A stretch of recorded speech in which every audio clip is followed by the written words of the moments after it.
you ready? Is you ready? Ready? You say you ready? Whole squad ready? Ready?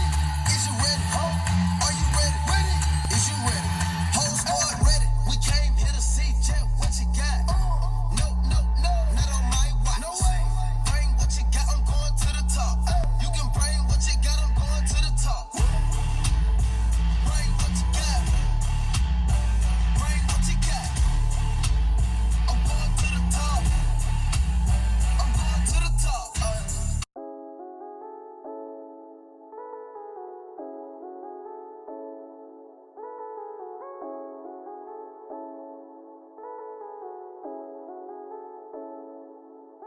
We can the ball, we can the ball, we can the ball on them.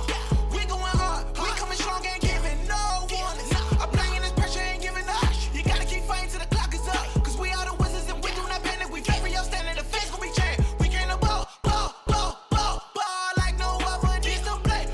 So you know we ready for whatever. And greatness always wins, so we gon' fight until the end. We the district, we never scared, so let the games begin. Cause we can the ball, we can the ball, we can the ball.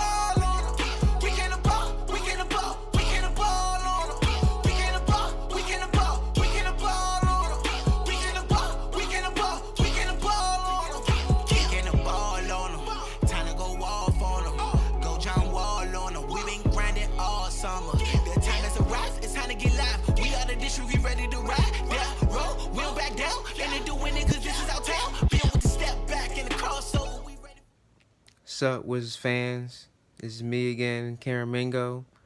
This is the Wizards vs. Heat postgame show. Tough loss for the Wiz today. 113-112. Game winner by Mr. Game 7 of two years ago, Kelly Olynyk. But we'll talk about that later on. But let's get started. Here are my thoughts on the game. We had a good start, including John Wall, who had 7 first quarter points. I think he had like 18 at halftime. But the defense was good, though, in first quarter. Until the bench came in, it slowed down a bit. Defense just fell off, and whole thing fell off. But second quarter, though, the fouls were piling up minute by minute, second by second. And then we had like 14 fouls, like with 9:30 to go in the first half, I think, something like that. But at least we cut now we cut to one. We had a 1-point lead at the break. But we like 3 starters with 3 fouling. Mahimi had 3, Keith had 3, Bradley Beal had 3. So, but we did hit a good first half, but it was a little up and down to me. You know what I'm saying? But in the first half, we shot 40%. He shot 41%. We had 7 blocks, and they only had 1. But the reason why we lost the game was the rebounding. We got manhandled on the board, which I'm gonna get to later on. But back to the game. When the third quarter began, same thing. Fouls were everywhere. And then we were down by 8 points with like 6-7 minutes to go. Then Wall brought us back. We got the lead. We were on a 10-0 run. And then we ended the third quarter on a 23-11 run. We were down 74-66 in the third quarter. But in the fourth quarter, it was back and forth. Heat made big shots. Josh Richardson hit a big 3. McGruger made a big 3. D-Wade does what he does best. If you already know, this is D-Wade's final year in the NBA. He's still D-Wade. So, and then we were I think we were up by like 5 points, something like that. No, not 5, 3 points, and they cut to 1. They got the lead, and Wall brought us back and all that. So. And then Wall had a big block. He had three block shots. He had one big one. That was the game right there. We were up 1 with 35 seconds to go. And I'm thinking, I thought, why'd you hit it? Why'd you attempt for a 3-pointer? You should just attack the rim or go to the free throw line and try to put us up by 3 2-3 points on that. And now let's get to play Olenek. I knew they're gonna go about the way for the win, but my question is, why didn't you insert a big man in the game? Why is Jeff Green and Otto Porter in the game defensively on the last shot? I mean, if D. Howard was playing, we win the game. Could have been at least Mahimi or Smith or wherever, put a big man to box out on Olenek, but once again, they totally forgot about him, and that's what happened. And I think fans, they want to foul on whoever pushed that Otto Porter to make Olenek open for the basket. But once again, Olenek broke our hearts again. And now let's get to the numbers. John Wall, he had 26 points, 9 assists, 3 blocks. Bill had 20 points, but he had 8 in the first half due to foul trouble. Jeff Green, which I liked though, 17 points off the bench. And for the Heat, Josh Richardson, he had 28 points and 5 3-pointers. And McGruger had 20. And Olenek, he hit the game-winning shot, he had 9 points. And now for the stats, Wiz, we did shot 46% from the field, and he shot 39, so the defense was there, but fourth quarter wasn't it. But the reason why we lost the game was the rebounding. If Howard was playing, we probably would have been equal in rebounds, and we could have possibly won the game if Howard was playing, and me stayed out of foul trouble, and just Smith stayed out of foul trouble. And we gave up 22 offensive rebounds. And Wiz, we only had 7. So it's probably the Dwight Howard effect. That's what it is. We need the Howard back as soon as possible. And now on the rebounds, we gave up 27 second chance points to the Heat, and we have only 10. Only stat I did like was the blocks. We had 15 blocks. We have 5, so I like our activity on the blocks. So we're gonna take a little break. We're gonna talk about what I saw the first 2 days of the season. So be right back. With 19 points, but in the last 2, as Wall drives and slams it in. Here's the Honda drive of the game, and watch John Wall. Blink of an eye, he's to the glass. Yeah, crossover. Boy, Drummond actually that shot clock resets as Wall delivers from the corner, putting it down. Nasty play by Wall. John Wall has been sensational in this series. Ready for this game at the start. This one got him out of their seats. My goodness. Look at that attack. He throws it right down with that left hand, elevates. He is pumped up early in this game, Valanciunas. Welcome back, Wiz Nation. Before we move on, I want to add a little something. Begin second quarters, we should have at least 1 or 2 starters in the game.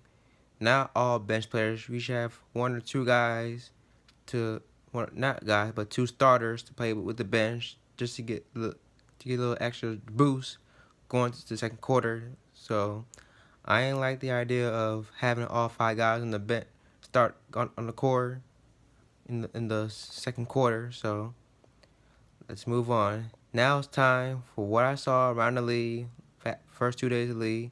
I call this headlines.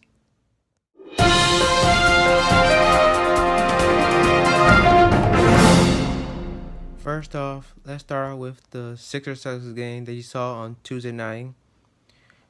To be real, Boston's good. And I know some of my Wiz fans were bashing on Kyrie. He was 2 of 14 shooting, scoring 8 points, 7 points, something like that. But he gonna have not like that. But he has other. He has Tatum, Brown, Horford, Marcus Morris, Terry Rozier. So they got it all. It's not the Kyrie we saw in Cleveland where one bad night, then they lose. He has everybody, and best coach in basketball, Brad Stevens. So Boston's probably the best team in the Eastern Conference, or not in the league though. But I'm not gonna say that. But Philly, even though they went today, they beat the Bulls just minutes ago. But all they got is 2 stars. That's it. It's Simmons and Embiid. That's all they had. They made 2 moves. That was the Wilson Chandler trade and the GM, Elton Brand. That's all they did. They did not upgrade nothing. They thought they're gonna ride with Simmons and Embiid the entire season. I don't think that's not gonna work. Even though they want to get their game up here, they gotta see in the playoffs though. But we shall see. It's 1 game. And I just saw half of it. I saw the Doncic versus Aiden battle. It was on ESPN late night. I saw half of it. Doncic finished with 10 points. Aiden had 10 points. Not 10 points. 18 points, 10 boards, 6 assists on 8 of 11 shooting. And Aiden, he is my pick for Rookie of the Year. And Booker, I thought he was hurt, but I think he had a hand injury with that during training camp. But he came in 35 points, 14 in the 4th quarter. In my book, he should be an all-star this year. And finally, what happened to the Rockets? They gave up 131 points, losing by 19. And I picked them to be second seed in the Western Conference behind Golden State. So, no defense whatsoever. And Melo came off the bench. I don't think they cannot win with Kamara on the bench. They should start him next game ASAP, right now. But the Pelicans, I think everyone took the Pelicans for granted. They thought the playoff run they had last year was lucky, but it wasn't. Look what that did last night. Davis, 32 points, 16 rebounds, 8 assists, 3 steals, 3 blocks. And Merited, who they added during the middle of the year last year, 30 points, along with 10 rebounds, with 6 made threes. He was lighting them up. And each one more, he lit them up too. He had 21 points. And Julius Randle, off the bench, 25 points. And Elfrid Payton, who they picked up during this off season, had triple-double. So, I know it's 1 game Rockets, but y'all gotta pick it up, man. Pick it up. So, those are my headlines, what I saw first 2 days. I want to talk about LeBron James, though, but we'll talk about that on the next show, which I will get to the next opponent later on. But right now they're losing. I think they're losing by like 5 points. It was like 41-35 at that point. But I will talk about LeBron next show. So coming up, I'll take 1 more break. We're gonna talk about our next opponent, the Toronto Raptors. So stay tuned. Seraphin turns it over for Lou Williams. Blocked by Wall. Wall got the block. Here comes Sessions the other way for Drew Gooden. Fans here wanted a foul. They didn't get it. Wall gets around Williams. His bump. Score the field goal. He'll go to the line.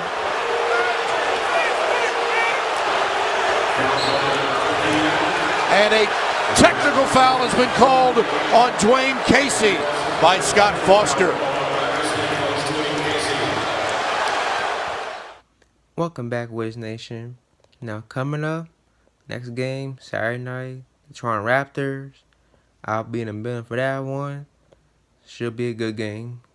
And it's a must-win for the Wiz. They cannot go 0-2 going out west next week. Can't wait to see Kawhi Leonard and especially Kyle Lowry. Because he is my eye test for the Toronto team all season. Even though he did put up 27 points against Cleveland yesterday. But it's Cleveland, so. But I will watch them tomorrow night when they play on Boston, which is on ESPN. So, should be a good game. And possibly that could be a conference finals preview. But But when Toronto comes to town, it's gonna be different. So we should be ready. And hopefully D Howard plays, which I assume he won't. I predicted he will not be back on the court till after our West Coast trip is over. So that's it. That's all I gotta say. Thank y'all for watching. If y'all wanna follow me, it's at Camp Mingo on Twitter. Facebook name is for my name, Cam Mingo. So thank you. Good night. Before I sign out, here is the play of the game. DC family, we are out. Seemingly Richardson all alone, but Wall was right there to knock it away. And in transition, it's Jeff Green coming home.